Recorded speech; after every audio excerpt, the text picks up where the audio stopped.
গ্রাম পুলিশের সঙ্গে এক নারীর পরকীয়া সন্দেহে সালিশ বসে গ্রামে। প্রায় ৫ ঘন্টার সালিশ শেষে দুজনের ফোন কলের অডিও শোনার পর নারীকে ডিভোর্স দেয় তার স্বামী।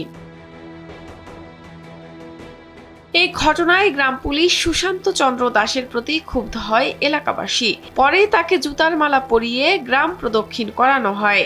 এরকম একটি ভিডিও সোশ্যাল মিডিয়ায় ভাইরাল হয়েছে। তবে নিজেকে নির্দোষ দাবি করেন সুশান্ত। তার কাছে ৩০,০০০ টাকা চাওয়া হয়। টাকা না দেওয়ায় তার সাথে এ ধরনের আচরণ করা হয়েছে বলে অভিযোগ করেন তিনি। কত টাকা দেওয়া লাগবে?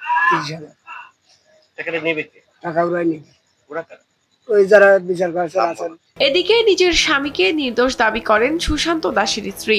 প্রতিহিংসা থেকে স্বামীকে ফাঁসানো হয়েছে বলে মনে করেন তিনি। আমি তো জানি যে আমার স্বামী এ ধরনের না। এ বিষয়ে তালাকপ্রাপ্তা নারী ও তার স্বামীর কোনো বক্তব্য পাওয়া যায়নি। কুষ্টিয়ার কুমারখালী উপজেলার নন্দলালপুর ইউনিয়নের সুন্দাহ গ্রামের এই ঘটনায় এলাকায় চাঞ্চল্যের সৃষ্টি হয়। উত্তেজিত জনতাকে শান্ত রাখতে উপযুক্ত বিচারের ব্যবস্থা করা হয়েছে বলে দাবি করেন স্থানীয় এক মাতবর। প্রমাণিত হয় সে ওই মেয়ের সাথে অনৈতিক সম্পর্ক ছিল, বিভিন্ন অনৈতিক কাজে সে শারীরিক সম্পর্ক তাদের আছে। এলাকার বিক্ষিপ্ত জনতা বলল যে আমরা ওকে তাহলে জুতার মালা গলাইতে বাড়ি দিয়ে আসি।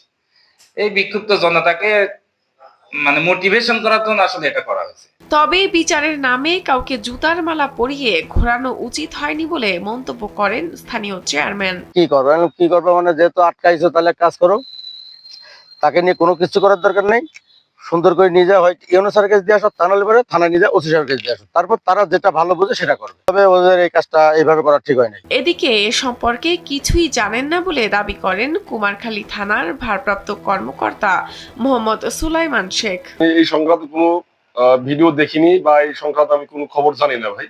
যদি কেউ এই সংক্রান্ত অভিযোগ দেয় বা এজাহার দেয় তা আমরা আইনগত ব্যবস্থা গ্রহণ করব। শাহনাজ পারভিন, কালবেলা।